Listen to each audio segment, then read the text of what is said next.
doctora María Herrera Mellado es abogada de inmigración, representante del partido Vox en los Estados Unidos y presidenta de la organización Hope Hispanic Organization for Prosperity and Empowerment. Doctora, 5,5 millones de personas en menos de 2 años, en 1 año y 8 meses tal vez.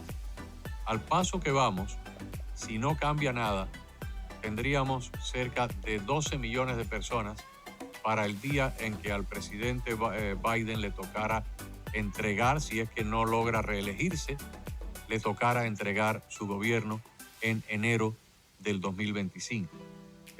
Yo me imagino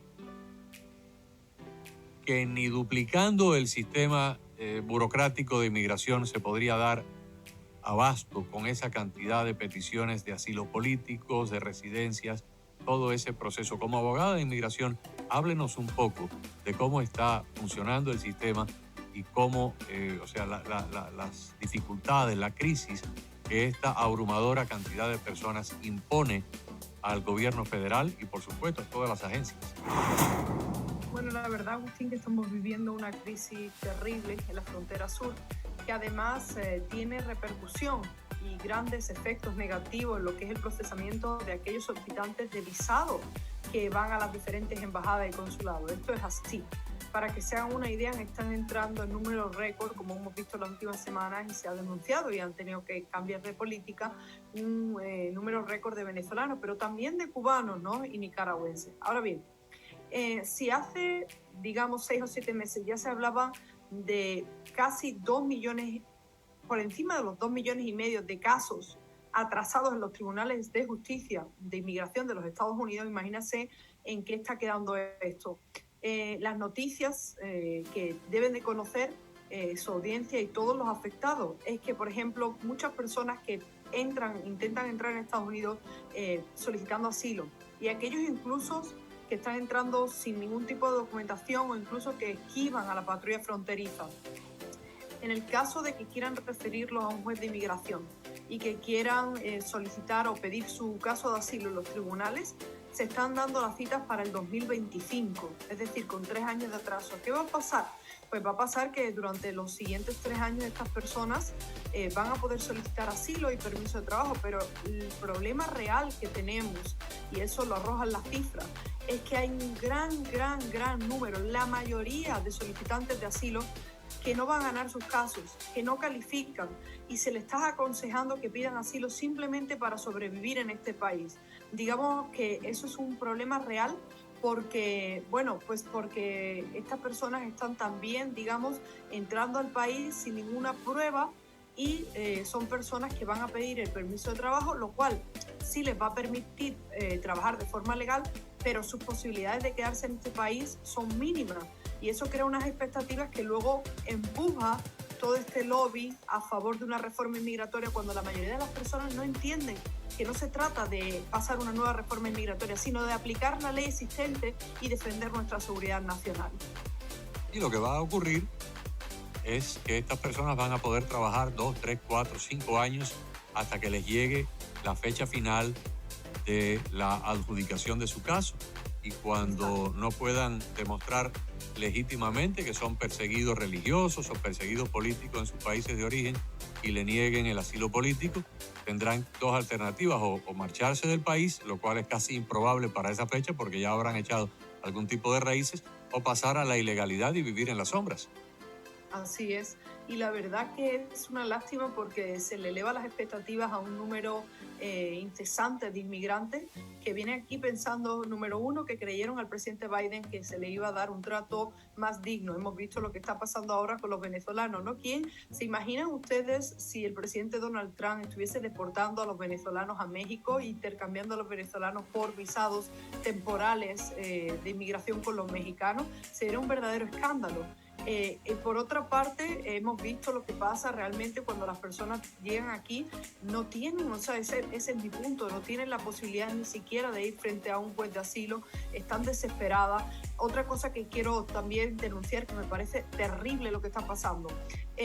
Como estas personas, muchas personas de las que entran no pueden demostrar que tienen casos de asilo, ni siquiera que han sido perseguidos, pero esta administración tiene el objetivo de permitirles entrar, entonces le dan estos paroles de 2 meses, 3 meses.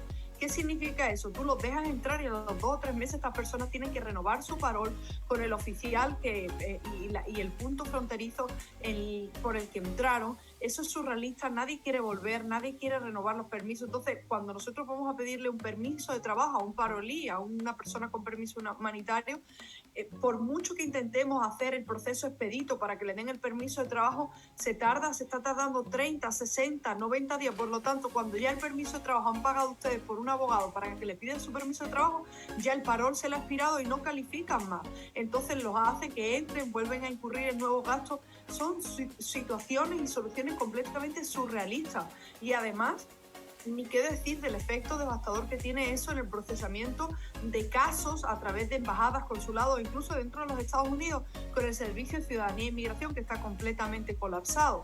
¿Qué va a pasar? Pues puede pasar dos cosas. Una, que sigan elevando los costes administrativos para procesar todos estos casos, que fue lo que quiso hacer Donald Trump y lo que hizo en muchos casos, y se le criticó, se le llamó anti-inmigrante, anti-humanitario, pero es que, como tú decías al inicio de esta entrevista, no hay forma que se procesen 280.000 casos solo por la frontera sur, y además que se gestione y se acelere todos los casos que están entrando, que son casos legítimos, ilícitos, de empresarios, de líderes religiosos, de artistas, de atletas. En fin, todo el mundo está muy enfadado y tienen razón, porque además es una cosa que es bastante frustrante y se está convirtiendo en una maquinaria de hacer dinero, justo cuando no se trata de eso, se trata de separar a los migrantes legítimos que tienen una reclamación legítima, por eso deben de pedirlo en el primer país seguro, y separar a toda esa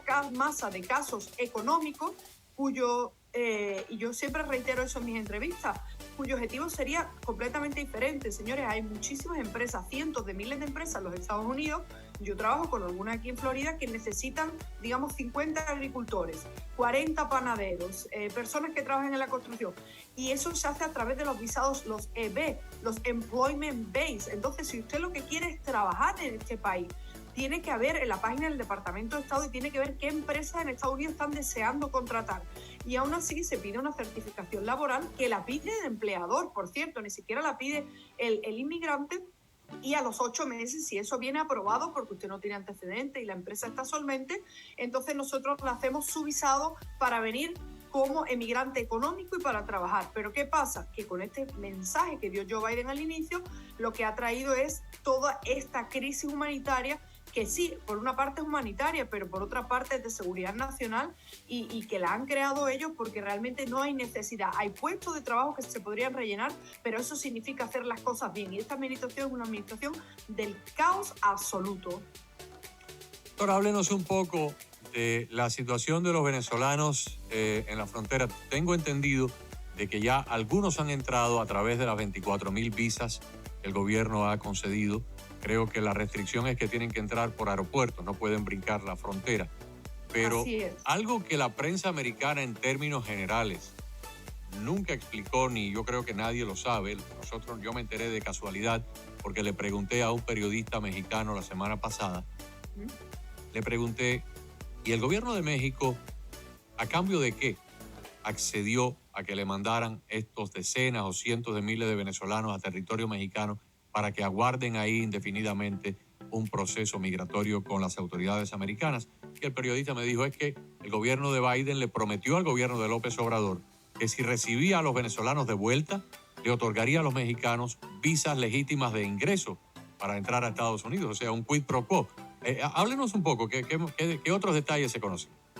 Así es. Bueno, la situación es la que tú describías perfectamente. Se empezó a aplicar este sistema que básicamente deporta a los venezolanos que hayan entrado ilegalmente e inclusive les prohíbe a muchos seguir entrando de forma ilegal a Estados Unidos si han entrado de forma ilegal a otros países, en el caso de México.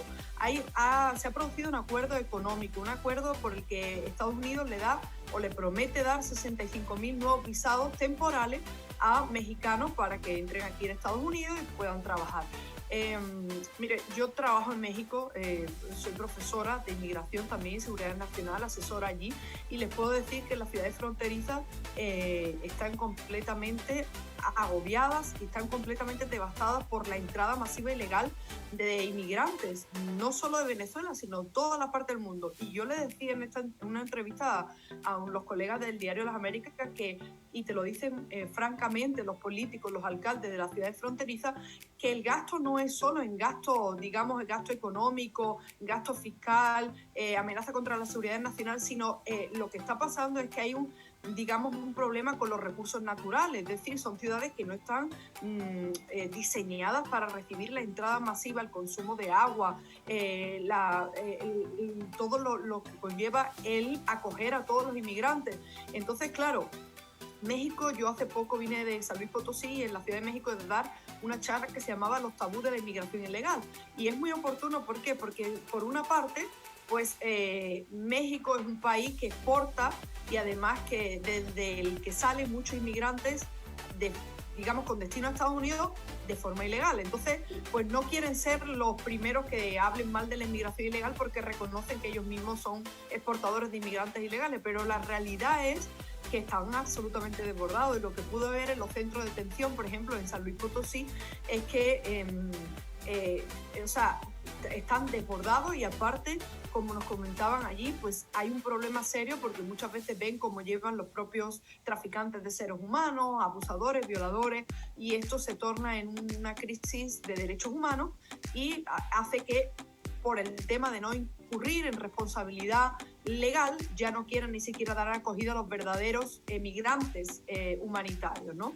Entonces el caso de los venezolanos es así, hay algunos que han entrado, las condiciones las mencionabas tú, necesitan un sponsor, entrar por aeropuerto, no haber entrado de forma ilegal, pero viendo los datos, ¿no? Los datos y el aumento de la entrada de inmigrantes venezolanos hasta septiembre, octubre, pues a mí me parece que no va a ser real, digamos, la contención y la entrada de inmigrantes venezolanos. Ahora sí, he leído varios artículos hoy y he visto varios vídeos de CNN, por supuesto, diciendo ahora, culpando de todo esto también a Joe Biden, de que los venezolanos no quieren venir porque los van a deportar. Bueno, déjame hacerle una pregunta, porque entre el momento en que el Departamento de Seguridad Nacional cambió la política y anunció que los venezolanos iban a ser devueltos a México, y de hecho estaban ya acá en Estados Unidos, muchos de ellos, miles, fueron llevados a México, y el momento en que entraron los primeros venezolanos acogiéndose a las 24.000 visas, pasaron apenas 10 días. Esos que entraron acogiéndose a las 24.000 visas, ¿cómo las solicitaron? ¿Cómo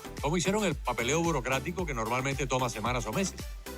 Lo que pasa es que cuando salió la noticia ya hay muchísimos agentes que no son abogados en Venezuela y personas aquí en Estados Unidos que básicamente vieron eso en una oportunidad de negocio y se empezaron a vender. Se empezaron a explicar cómo se podía hacer una solicitud de reunificación familiar, de solicitud humanitaria de forma expedita. Y esos son procesos que están allí. Entonces, claro, esto se puso en marcha una maquinaria que, por cierto, esto nos afecta muchísimo también a los abogados, porque les puedo garantizar que nosotros estamos viendo nuestro trabajo completamente destrozado por personas que no son abogados, por notarios que nunca han ido al law school y por personas que dicen, no, tú no necesitas un abogado para hacer ninguna de estas solicitudes. Es cierto que se puede rellenar, pero la legislación que hay por detrás y lo que conlleva, pues es importantísimo que se conozca por el tema de las consecuencias. Pero esto ha puesto en marcha una maquinaria de personas porque están haciéndose pasar por abogados y que están cobrando y que estaban listos, desde que salió ese memorándum. ¿Pero cómo se logra en 10 días, abogada? Haciendo un expedited request, Karinés, básicamente muchas veces nosotros los humanitarian parole, si una persona, digamos que, o sea, es bastante difícil, casi imposible, tienes que tener conexiones, por supuesto.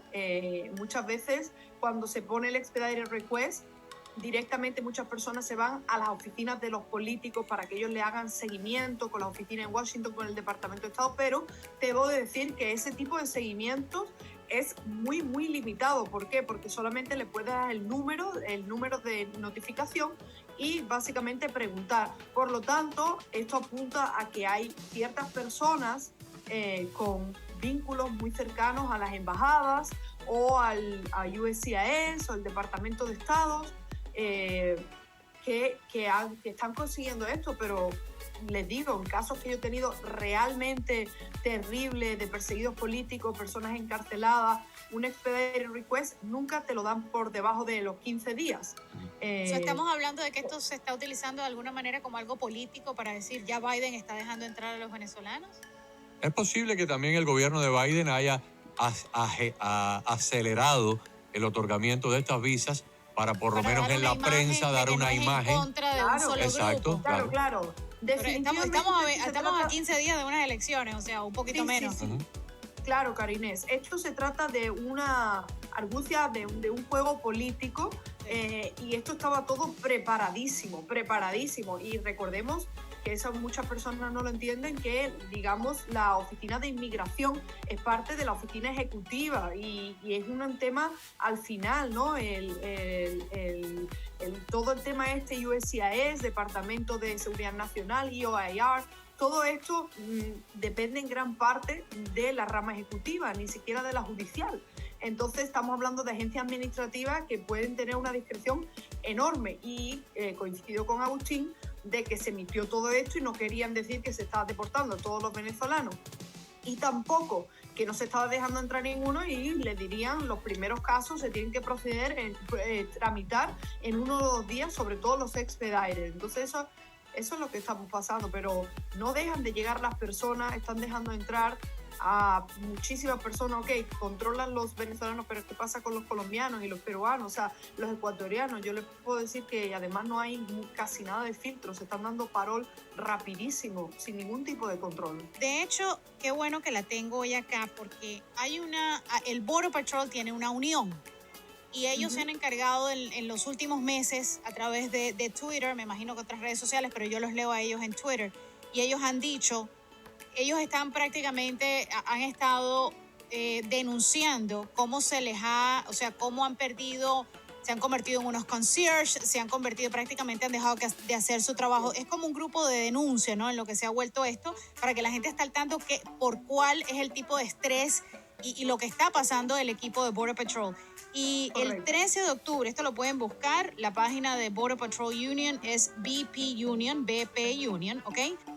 Ellos dicen, Departamento de Homeland Security hizo una gran cosa, lo estoy traduciendo, sobre el nuevo programa de enviar venezolanos de regreso a México. Lo que ellos no te contaron es que hay un daily cap, o sea, hay un límite de cuánto México va a aceptar. Un pequeño porcentaje es lo que realmente... Un pequeño porcentaje de lo que realmente está viniendo. Una vez que llegan a ese cap, a ese límite, dejan entrar a todo el mundo y terminan ellos diciéndole, basically a PR stunt. En pocas palabras, ¿cómo le diríamos? Un stunt, como un acto que se hizo como publicidad. Sí, yo me imagino que México... ¿Usted tiene conocimiento de esto, doctora?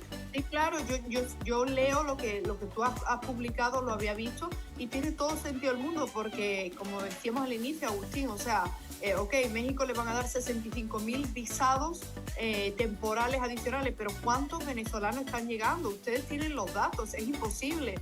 El aumento de cientos por cientos de llegada y además que es lo que yo decía al inicio, eso no nos va a detener de que las personas siguen intentando llegar porque la frontera es amplísima y recordemos que, por ejemplo, el presupuesto de todos estos carteles y traficantes de seres humanos, pues lo que la patrulla fronteriza tiene en un año, ellos lo tienen en un mes y esto es un negocio absoluto, pero es que, o sea, esta administración de verdad que yo estoy de acuerdo que deberían de echar al jefe del Departamento de Seguridad Nacional y asumir responsabilidades porque y los efectos que va a tener esta política de fronteras abiertas son devastadoras para Estados ayer Unidos. Precisamente el senador de aquí de Florida, Scott, el senador republicano Scott, exhortó al señor Alejandro Mayorkas a renunciar si tuviera algún tipo de dignidad, porque realmente es increíble lo que ha ocurrido en la frontera. Y hoy concuerda esta noticia con el reporte emitido hoy por la Federación Americana para la Inmigración.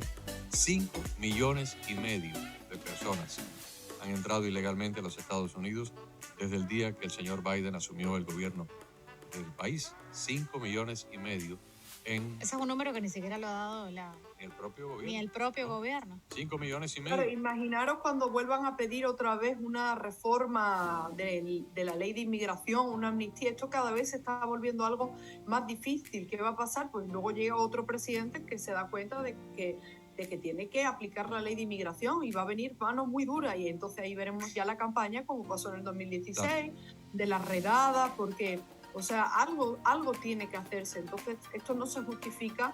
Esta política de puertas abiertas, que además conlleva la entrada de personas de las cuales no sabemos nada, porque es que ni siquiera a las personas no se le piden los antecedentes penales. Absolutamente nunca se te piden los antecedentes penales. Se te hacen unas preguntas: ¿usted ha asesinado, ha perseguido a alguien? Y tú puedes declarar lo que tú quieras declarar. En los tribunales... No conozco a ningún asesino que va a llegar a la frontera y va a decir: sí, yo maté gente en mi país, por favor. Claro, o a que haya cometido algún delito, Karinés, y a la hora de que van a los tribunales de inmigración, lo máximo sí se le piden huellas, pero la huella es básicamente si tú has cometido un delito en Estados Unidos. Mire, pero no si tú has cometido un delito en Venezuela, en Nicaragua, en Túnez, en donde tú quieras. Esto es completamente peligrosísimo lo que está pasando. Aquí están los números que nosotros estábamos viendo, que publicaron el lunes, lo que fue en septiembre. En septiembre ha sido el número más alto de récord hasta el momento. 227.547 personas en septiembre. En el año fiscal... Son como 7,000 personas diariamente. Así que el tema de los venezolanos es algo que me parece que se utilizó como una cortina de humo, porque siguen entrando por esa frontera abierta. En total, en el fiscal year, 2.378.944, según lo que dice el gobierno.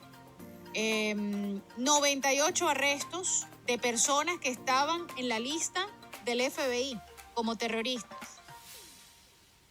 98 arrestos en el año fiscal del 22, en comparación con 26 arrestos del año 17 al 21.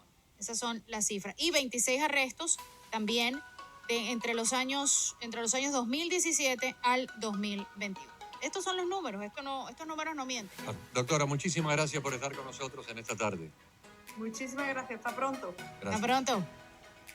Bueno, acaban de escuchar a María Herrera Mellado.